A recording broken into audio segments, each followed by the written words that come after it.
하나님의 말씀 히브리서 11장 17절부터 19절까지 있는 말씀을 제가 읽겠습니다. 아브라함은 시험을 받을 때에 믿음으로 이삭을 드렸으니 그는 약속들을 받은 자로되 그 외아들을 드렸느니라. 그에게 이미 말씀하시기를 내 자손이라 칭할 자는 이삭으로 말미암으리라 하셨으니 그가 하나님이 능히 이삭을 죽은 자 가운데서 다시 살리실 줄로 생각한지라. 비유컨대 그를 죽은 자 가운데서 도로 받은 것이니라. 존경하는 성도 여러분, 한 주 동안 주님 은혜 가운데 평안하셨습니까? 네, 오늘 귀하고 복된 안식일에 성도 여러분들 뵙게 돼서 대단히 반갑습니다. 우리 처장님 말씀드렸지만은 우리 금년 성도님 오래간만에 뵈서 반갑습니다. 예. 지금 그 전국의 산불로 인해서 많은 피해가 생겼고 또 많은 분들이 지금 이제 슬픔과 어려움 가운데 있는데 우리 성도들이 자원해서 헌금을 하겠다고 이렇게 계속 이야기하는 걸 듣고 우리 성도들이 참 착한 성도들이구나 이런 생각을 했습니다. 우리도 뭐 그렇게 여유가 많은 것은 아니지만 십시일반으로 어려움을 당한 성도들을 위해서 돕는 것이 성도들의 도리가 아닌가 그렇게 생각합니다. 어려움을 당한 성도들이 속히 다시 피해를 복구하고 다시 이전과 같은 삶으로 회복될 수 있도록 기도하고 또 물심양면으로 지원하는 일을 해야 될 것이라고 생각합니다. 어쨌든 3.6두유에서는 특히 울산 지역, 이 지역에 피해를 입은 분들을 위해서 3바레트의 3.6두유를 보냈다고 했는데 한 바레트가 몇 개 들었는지는 모르겠어요. 215개. 215 그냥 통이 215개 들은 거예요? 아니면 그래서 하여간 그게 이제 3바레트가 오는데 그래서 이제 그분들을 아마 지원할 것 같습니다.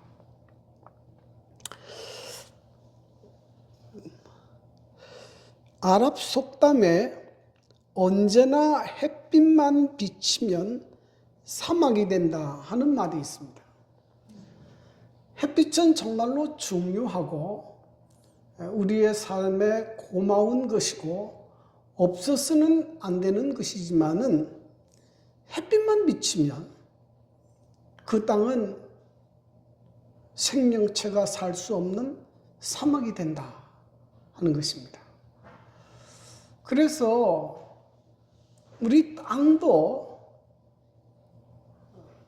생명체가 살 수 있는 땅이 되려면 햇빛도 비치고 때때로 비도 오고 바람도 불고 해야 거기에 생명이 살 수 있고 옥토가 될 수 있다. 그런 의미입니다. 여러분, 우리 사람도 우리가 기대하기는 우리의 삶에 형통하고 아무런 시련이나 고난과 어려움이 없기만을 기대합니다. 그런데 만일에 우리의 삶에 아무런 시련과 고통이 없으면 어떤 사람이 되겠습니까?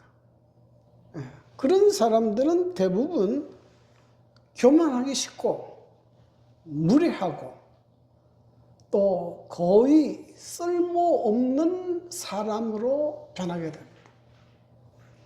그래서 우리의 삶에도 때때로 시련과 고난을 통과하면서 우리는 정말로 향기가 날 수 있는 아름다운 인격으로 성장할 수 있습니다. 오늘 본문 말씀인 히브리서 11장 17절부터 19절은 창세기 22장 1절부터 14절에 배경이 되는 말씀입니다. 이때는 아브라함이 브엘세바에 살면서 번영을 누리던 시기입니다. 그는 경제적으로도 매우 부유했고 그 지역의 통치자인 아비멜렉과도 평화조약도 체결하였고 그에게는 수천의 양떼와 가신들이 있었습니다. 그리고 약속의 자녀인 이삭은 자라서 성년이 되었습니다. 그는 마치 하나님의 축복 속에 쌓여 있는 것처럼 보였습니다. 이때 아브라함의 나이가 120살이었고요. 이삭은 20살이었습니다. 그런데 갑자기 청천벽력과 같은 하나님의 그 고통과 이 싸워서 이기기 위해서 뭐냐면 면역물질을 막 냅니다.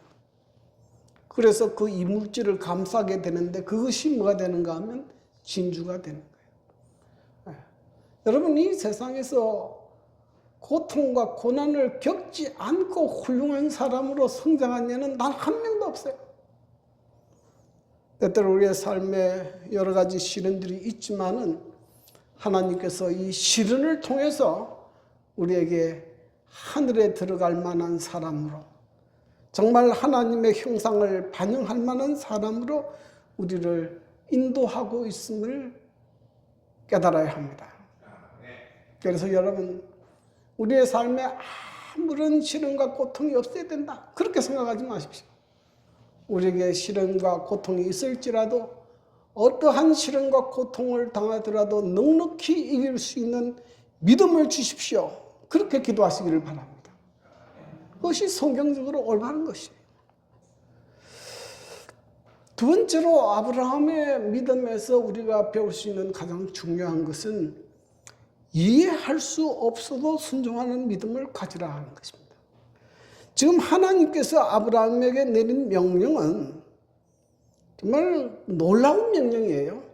여호와께서 이르시되 내 아들 내 사랑하는 독자 이삭을 데리고 모리아 땅으로 가서 내가 내게 일러준 한산 거기서 그를 번제로 드리라. 그래서 이 번제로 드린다는 것은 뭐냐면은 하나님 앞에 드리는 제사 가운데 짐승을 죽여가지고 그것을 쪼개서 각을 내서 그거를 제단 위에 올려서 불태워 드리는 제사가 번제입니다.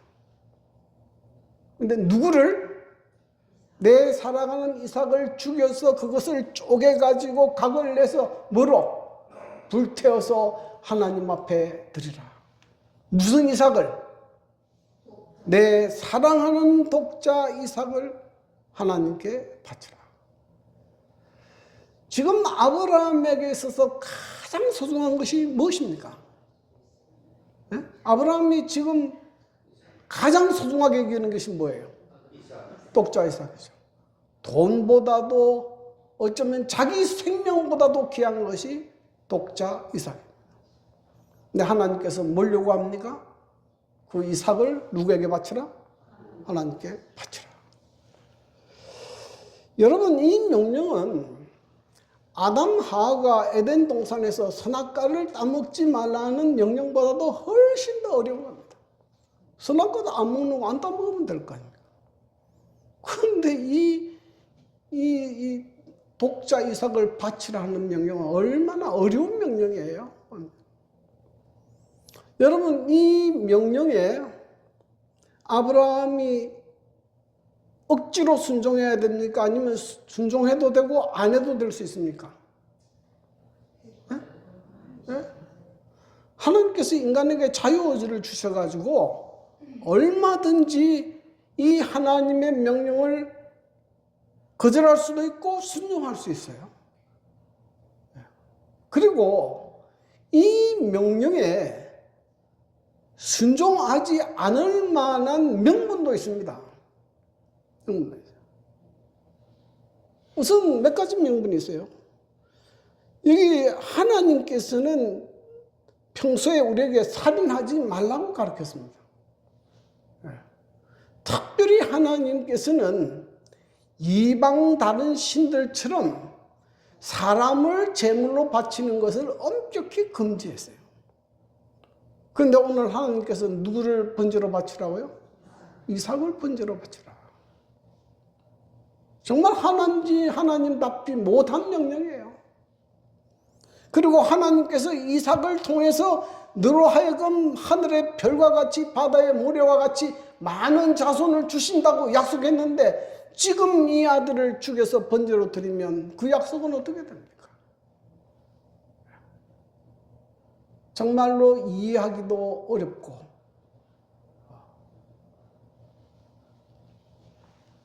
정말 순종하기 어려운 하나님의 명령입니다. 여러분, 아브라함의 그 위대함은 이 하나님의 명령에 자기가 이해할 수도 없는 명령임에도 불구하고 그는 뭐 하기로 선택했습니까? 하나님의 명령에 순종하기로 자신이 결정했습니다. 이것이 아브라함이 믿음의 조상이 되고 그 모든 하나님의 축복을 받을 수 있는 근거가 여기서 시작된 거예요. 여러분, 믿음은 선택이에요.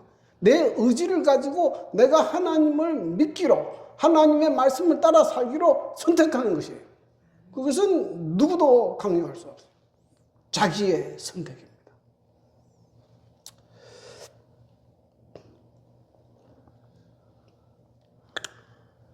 자,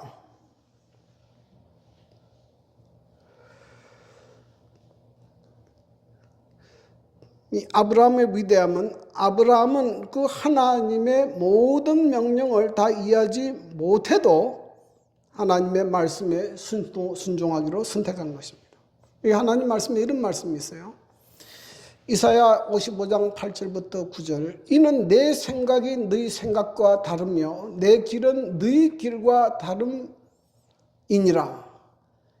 여호와의 말씀이니라. 이는 하늘이 땅보다 높음같이 내 길은 너희 길보다 높으며 내 생각은 너희 생각보다 뭐하니? 높음이니. 여러분, 하나님은 하나님이시고 우리는 피조물이기 때문에 우리는 하나님의 생각과 마음을 다 이해할 수 없어요. 그래서 우리가 이해가 되어야 믿을 수 있다고 생각하는 사람은 평생 못 믿습니다. 평생 못 믿어요. 이해되어야 믿는 것이 아니고 믿고 순종할 때 깨달아지는 것이에요. 그러니까 우리가 처음 신앙을 가질 때에 모든 것을 다 깨닫고 믿는 것이 아니에요. 저는 무엇만 깨달은 것만, 하나님이 계시다는 것만 딱 깨달았어요. 하나님이 계시다. 하나님이 창조주시다. 그거 하나 깨닫고 그 창조주를 섬기는 날이 안식일이더라고요. 그래서 이제 안식일에 교회를 나가기 시작한 거예요.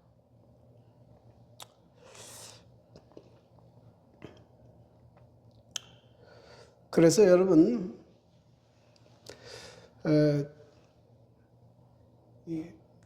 이해하지 못해도 하나님의 말씀을 믿고 순종하는 믿음을 배우시기를 바랍니다. 여러분, 우리의 삶의 때때로 시련도 그 시련을 당할 때 이해할 수 없는 시련도 많아요. 여러분, 요셉이 애굽의 노예로 팔려갔는데 그 이해가 됩니까? 요셉 입장에서는 이해가 안 돼요. 요셉이 뭐 특별하게 잘못한 것도 없어요. 그냥 아버지 야곱이 요셉을 편애하니까 형들이 시기하고 질투해서 그를 애굽의 노예로 팔아버렸습니다. 그는 또 성실하게 애굽에 가서 또 종으로서 잘 살았어요. 그런데 그 보디발의 아내의 유혹을 거절하니까 또 어디로 갔습니까? 감옥으로 들어갔어요. 얼마나 개인적으로 생각하면 얼마나 원통하고 분한 일입니까? 그렇죠. 너무나 억울하고 원통하고 분해서 자살했다. 그렇게 성경은 기록하고 있지 않아요. 요셉은 그 시련을 당할 때 어떤 생각을 했는가? 이런 생각을 했어요. 그곳에서 그는 여호와께 자기 자신을 완전히 헌신하고 이스라엘의 수호자 하나님께서 그가 유랑하는 땅에서도 그와 함께 계시기를 기도하였다. 어떤 환경에 처하더라도 하늘왕의 신민답게 행동하여 하나님께 충성을 다하리라는 고결한 그 결심으로 그의 영혼은 감동되었다. 그 알 수 없는 시련 가운데서도 그는 뭐하기로? 하나님을 믿고 의지하고 하나님의 백성답게 살기로 결심했어요. 이것이 시련에 대한 바른 태도입니다. 이해할 수 없어도.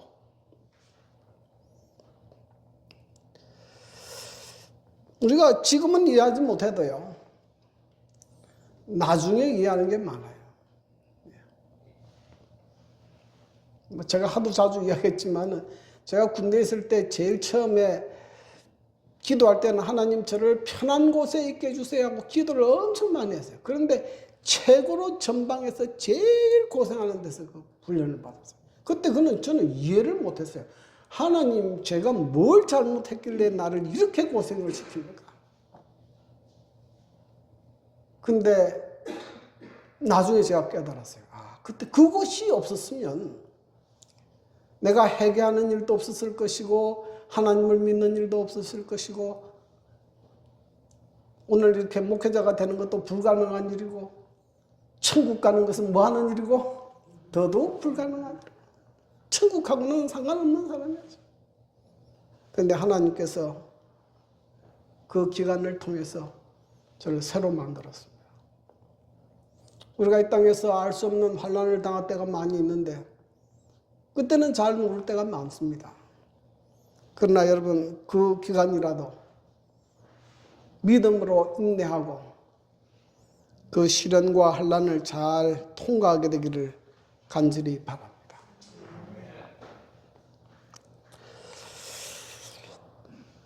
근데 나중에 요셉이 깨달았어요. 창세기 45장 5절. 당신들이 나를 이곳에 팔았다고 해서 근심하지 마소서, 한탄하지 마소서. 하나님이 생명을 구원하시려고 나를 당신들보다 먼저 보내셨나이다. 나중에 깨달아요. 그가 애굽의 총리가 되고 애굽의 엄청난 기근으로 모든 사람이 굶어 죽게 될 때에 하나님께서 그를 통해서 그 모든 자기의 가족과 백성들을 구원할 때 비로소 이 사건이 누구로 말미암았다? 하나님께서 나를 미리 이곳으로 보내셨구나.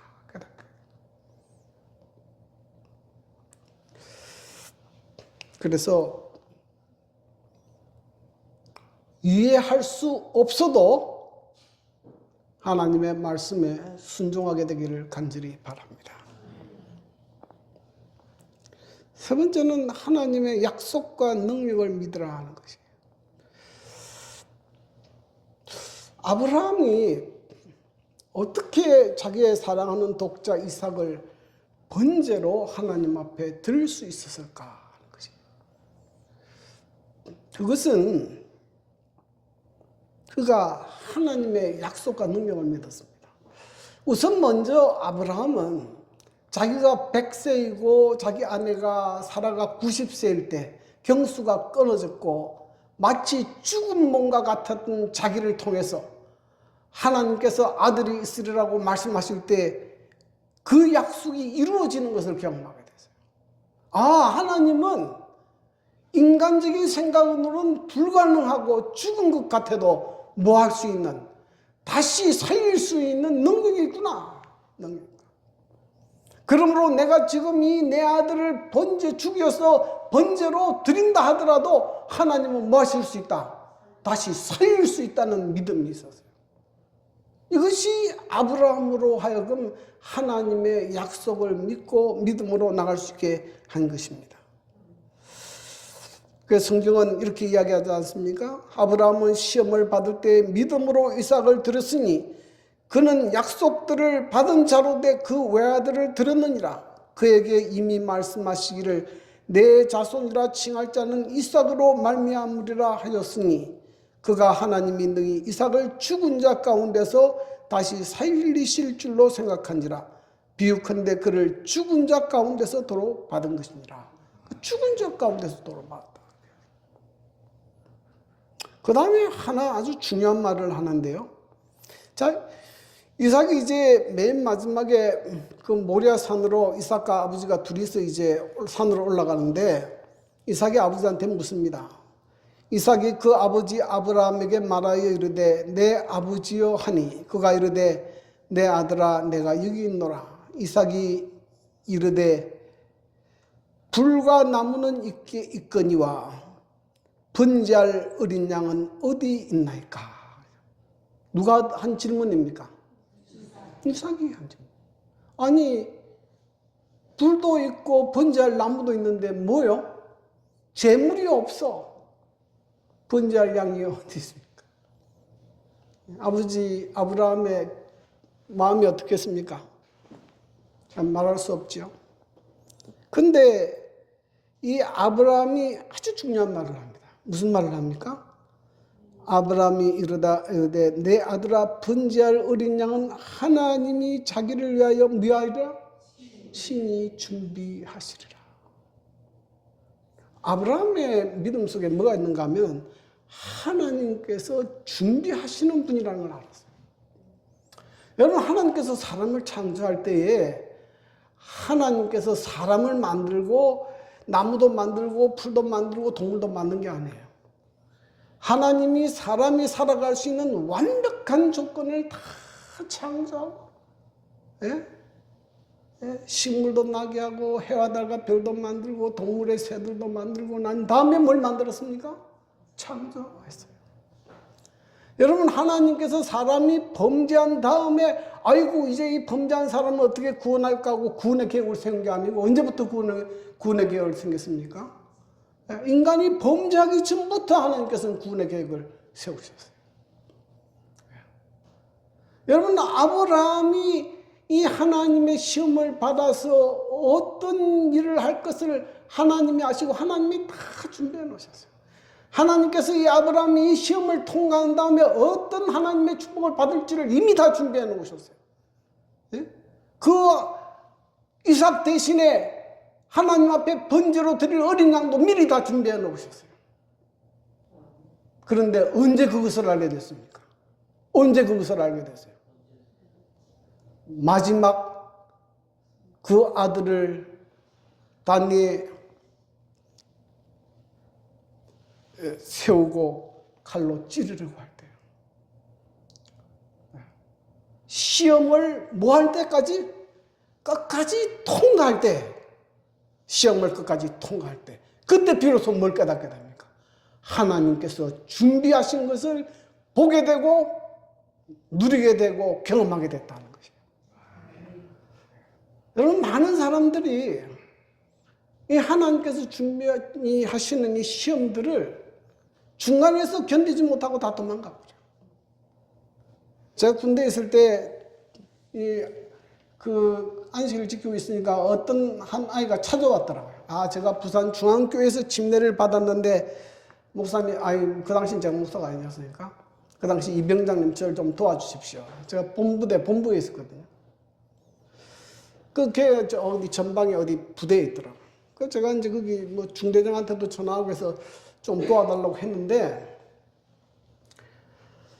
근데 6개월 지난 다음에 휴가를 나왔다가 이 아이가 그 부대에 있더라고요. 근데 보니까 담배를 피우고 있어요. 그래서 내가 깜짝 놀래가지고 가가 물어봤습니다. 아니, 너 교회 나가는데 왜 담배는 또 왜 피우냐 그러니까, 너무 힘들어서 때려치우고 있습니다. 네. 군대에서 안식일 지키고 막 이렇게 하려니까 힘들고 때려치우고. 여러분, 많은 사람들이 믿음을 얻기 위해서 교회에 들어옵니다. 그런데 이 교회에 들어와서 조금만 시련을 당하고 어려움이 있으면 중간에 가버려요. 못하겠다. 다 떨어져 버려요. 여러분, 그렇게 되면 하나님께서 약속하신 축복을, 그 시련을 통과한 자에게 주시는 그 축복을 경험할 수 없어요. 경험할 수 없어요.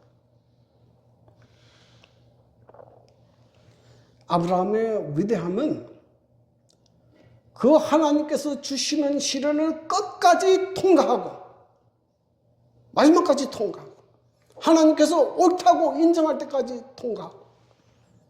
하나님께서 약속하신 축복을 받게 됐다는 것입니다. 그래서 우리가 아브라함을 복의 근원, 믿음의 조상, 메시아의 조상, 성경에 기록되어 있는 가장 놀라운 축복을 받는 믿음의 조상의 누군가 아브라함이 이 시험을 통과해서 그렇게 된 것입니다.